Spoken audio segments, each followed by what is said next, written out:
Students, आज हम study करेंगे क्लास 10th केमिस्ट्री का चैप्टर 2 एसिड बेसिस और सॉल्ट्स के बारे में। इससे पहले हमने एसिड्स और जो बेसिस थे उनकी कैरेक्टरिस्टिक स्टडी कर ली हैं, सारी डिसोसिएशन भी स्टडी कर ली है उनकी। आज हम स्टडी करेंगे Arrhenius theory of acid and bases के बारे में। ये छोटा सा कॉन्सेप्ट है, इसमें हमें सिर्फ उनकी आइडेंटिफिकेशन के बारे में ही पता चलेगा। How strong are acids and basic solutions, इनके बारे में स्टडी करेंगे आज हम। तो ठीक है, तो चलिए स्टार्ट करते हैं। तो Arrhenius theory of acids and bases. Arrhenius theory जो है वो सबसे पुराना कॉन्सेप्ट है जो एसिड और बेसिस को एक्सप्लेन करता है। इसमें इस थ्योरी में हमें क्या पढ़ने को मिलेगा? N acid is a hydrogen containing compound which can give hydrogen ion on aqueous solution. Same वही इसकी डेफिनेशन है जो हमने एसिड्स की स्टडी की थी। एसिड वो कंपाउंड होते हैं जिनमें हाइड्रोजन हो और जो एक्वस सॉल्यूशन के अंदर जो है हमें हाइड्रोजन आयन को दे, यानी कि हाइड्रोजन आयन वो लिबरेट करेंगे अपनी एक रिएक्शन के दौरान। जो रिएक्शन होगी हमारी एक्वस सॉल्यूशन में, तो ये होते हैं हमारे अर्हेनियस एसिड्स कहा जाता है इनको। जितने ज़्यादा स्ट्रॉन्ग होंगे ये उतने ज़्यादा इनको कहा जाएगा अर्हेनियस एसिड्स। अब अर्हेनियस थ्योरी का हम एक एग्जाम्पल देखेंगे। जैसे ये है हाइड्रोक्लोरिक एसिड जो हमने लिया है एक्वस सॉल्यूशन में, यानी कि वाटर के अंदर, जो हमें रिएक्शन में देगा प्रोडक्ट में H+ आयन और क्लोरीन आयन। इसका मतलब है कि ये हाइड्रोजन आयन लिबरेट कर रहा है, तो ये हमारा एसिड हो गया। इस टाइप के एसिड्स को हम कहेंगे अर्हेनियस एसिड। कोई फ़र्क नहीं है, ये बस पुराना कॉन्सेप्ट है एसिड्स के बारे में। सेम ऐसे ही होगा, जो OH आयन्स को फर्निश करेंगे वो हमारे होंगे बेसिस, उनको हम अर्हेनियस बेस बोल देंगे। सेम एग्जाम्पल है जो हमने डेफिनेशन एसिड्स और बेसिस की स्टडी की है। अब हम स्टडी करेंगे pH और pH स्केल के बारे में। pH होता क्या है? pH है पोटेंशियल ऑफ हाइड्रोजन, ये इसकी फुल फॉर्म है। pH स्केल में हमें पता चलता है कि कोई सॉल्यूशन H+ आयन यानी कि एसिडिटी शो करता है या एल्केनिटी यानी OH- यानी कि बेसिसिटी वो शो कर रहा है। ये हमें पता चलेगा pH स्केल की हेल्प से। तो इसमें हम कोई भी सब्सटेंस लेंगे, उसको हम pH स्केल पर टेस्ट करेंगे कि उसके अंदर H+ की कॉन्सेंट्रेशन अगर ज़्यादा है तो वो हो गया हमारा एसिड, और जिसके अंदर OH- आयंस की जो कॉन्सेंट्रेशन है वो ज़्यादा है वो हो गया हमारा बेस, और जिनमें इन दोनों की जो कॉन्सेंट्रेशन है वो बिल्कुल सेम है वो हो गया हमारा न्यूट्रल, यानी कि 7 उसकी सेम रिएक्शन, मतलब 7 ही उसकी रीडिंग आएगी, वो हमारे लिए हो गया न्यूट्रल। तो चलिए नेक्स्ट थोड़ा सा इसके बारे में स्टडी करते हैं। ये इसका मेन कॉन्सेप्ट है कि आपको H+ और OH- आयंस के बारे में ही स्टडी करने को मिलेगा। वैसे तो हम बता सकते हैं कि ये एसिड है और ये बेस है, लेकिन वो कितना स्ट्रॉन्ग है ये हमें pH स्केल से ही पता चलेगा। तो देखिए, सबसे पहले इसकी हम थोड़ी सी डेफिनेशन देख लेते हैं। The pH of A solution is a measure of molar concentration of hydrogen ion in the solution and as such is a measure of the acidity and basicity of the solution। ये हमारी definition हो गई। आप इसको note कर सकते हैं video को पॉज करके। तो pH एक सॉल्यूशन को इसका हम मेजरमेंट करते हैं मोलर कंसंट्रेशन का, यानी कि हाइड्रोजन आयन की मोलर कंसंट्रेशन उसके अंदर कितनी है।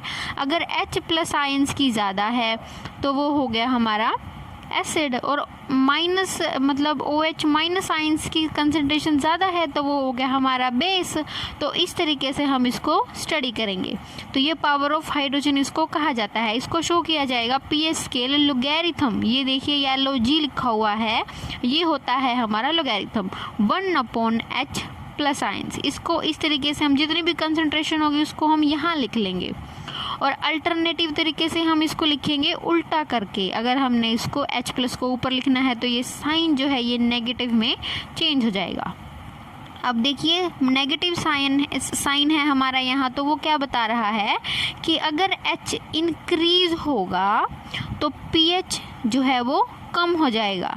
और इसका मतलब है देखिए पीएच कम हो जाएगा, इसका क्या मतलब हुआ ये भी हम स्टडी करेंगे आगे कि पीएच स्केल जो है वो 0, 1, 2, 3, 4, 5 ऐसे कंटिन्यूस होता है 14 तक। तो इसमें अगर हम यहाँ पर डालकर देखेंगे अपने सॉल्यूशन को तो पीएच के अंदर सॉल्यूशन उस पर लगाने के बाद क्या होगा, अगर उसमें H+ आयंस की कंसंट्रेशन ज़्यादा है तो वो इस तरफ वाले कलर्स को शो करेगा, यानी कि जितनी ज़्यादा कंसंट्रेशन होगी उतने दूर के कलर्स को शो करेगा, यानी कि ज़्यादा दूर होता जाएगा। और इसके अकॉर्डिंग हमारी जो नंबर है यानी कि 5, 4, 3, 2, 1 ये बढ़ता जाएगा, मतलब ये कम होता जाएगा। तो जैसे जैसे ये कम होता जाएगा हमारी H+ आयंस की मात्रा जो है कंसंट्रेशन है वो ज़्यादा है, इसलिए हमारा ये कम हो गया। तो पीएच स्केल वो कम होता जाएगा और H+ की संख्या बढ़ती जाएगी। ये हमारा बेसिक कॉन्सेप्ट है। तो स्टूडेंट्स ये देखिए ये हमें दी गई है टेबल। इस टेबल में क्या है कि इसमें हमें पीएच वैल्यू दी गई है कुछ एसिड्स और बेसिस की। तो देखिए जो हमारे पास 7 है यानी कि प्योर वाटर, उसकी वैल्यू होती है 7 पीएच वैल्यू। इसका क्या मतलब है, इसका मतलब है कि वो न्यूट्रल है। जैसे जैसे हम वैल्यू कम होती जाएगी तो हमारे पास जो है एसिड्स होंगे, और जैसे जैसे वैल्यू बढ़ेगी वैसे वैसे हमारे पास क्या होंगे, बेसिस होंगे। तो देखिए 0 से लेकर 14 तक इसकी वैल्यू है। आप इनको थोड़ा बहुत रिमाइंड रख सकते हैं, इसको नोट्स में आप ऐड कर सकते हैं। ओके, तो ये देखिए ये हमने शो किया है पीएच पेपर को। पीएच पेपर जो है वो देखिए 7 में हमारे पास न्यूट्रल है। जैसे जैसे हम लेफ़्ट जाएंगे मतलब वैल्यू कम होती जाएगी, हमारे पास एसिडिक सॉल्यूशन होगा। जैसे जैसे वैल्यू हमारे पास बढ़ती जाएगी 7 से ऊपर जाएगी वैसे वैसे हमारे पास बेसिक सॉल्यूशन होगा। तो ये इसके कुछ टेबल दी गई है। इस टेबल में हमें कुछ और कुछ और एग्जांपल्स दिए गए हैं एसिड और बेसिस के बारे में। तो इससे हमें इस कलर से हमें पता चलता है कि हमारे पास एसिड है या बेस है। ओके, तो आगे अब हम कुछ थोड़ा सा और स्टडी करेंगे। ठीक है, ये कॉन्सेप्ट यहाँ ख़त्म हो जाता है।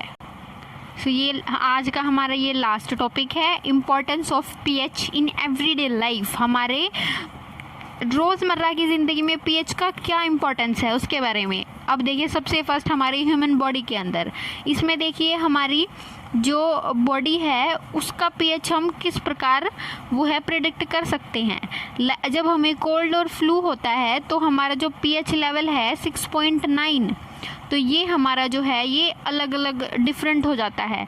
तो देखिए जैसे हमारा जो कैंसर सेल्स होते हैं उनके अंदर पीएच स्केल कितना हो जाता है 5.5 हो जाता है। नॉर्मल हेल्दी स्किन का जो हमारा पीएच लेवल है वो 4.5 to 6 है। ये देखिए पीएच में स्टमक में हमारे जो एसिड्स होते हैं उसमें फ्लूइड होता है जो हमारे पेट के अंदर, उसका पीएच वैल्यू अप्रॉक्सीमेट 2.0 होता है।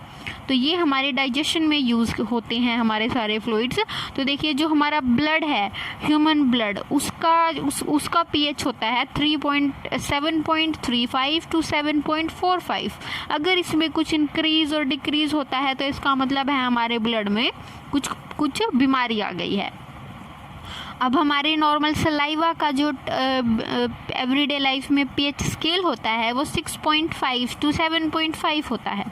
टूथ डिके हो जाता है अगर हमारे जो माउथ है उसका पीएच जो स्केल की वैल्यू है वो 5.5 से कम हो जाएगी, तो हमारा टूथ डिके होना शुरू हो जाता है, मतलब हमारे दांत खराब हो जाते हैं। और एक नेक्स्ट है पीएच इन सोयल। मिट्टी के अंदर पीएच का क्या महत्व है।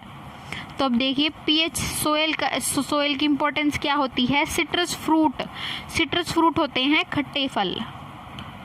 मिट्टी में जो सोयल होती है उसकी एसिडिटी ज़्यादा हो जाने की वजह से हम उसमें बेसिक चीज़ें मिलाते हैं, बेसिक एसिड्स डाले जाते हैं उसके अंदर भी। देखो एग्रीकल्चर में पीएच सोयल का इम्पोर्टेंस कितना है कि सिट्रस फ्रूट जो है उनको स्लाइटली एल्केलाइन मिट्टी चाहिए होती है जिसकी वजह से, और जो राइस है उसको एसिडिक सोयल चाहिए होती है। शुगर केन को यानी कि गन्ना उगाने के लिए हमें न्यूट्रल सोयल चाहिए जिसका पीएच जो है 7 होगा।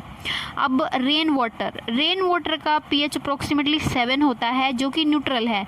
जब इसके अंदर एसिडिक कंपाउंड SO2 और NO2 यानी कि सल्फेट और नाइट्रेट की मात्रा ज़्यादा हो जाती है तो वो एसिडिक रेन हो जाती है जिसका pH लेवल 7 से कम होता है, जो हमारे लिए हज़ार्डस है, जो हमारे लिए ख़राब होती है, मतलब ये हमारे लिए हेल्थ में अच्छा इंपॉर्टेंस नहीं देती।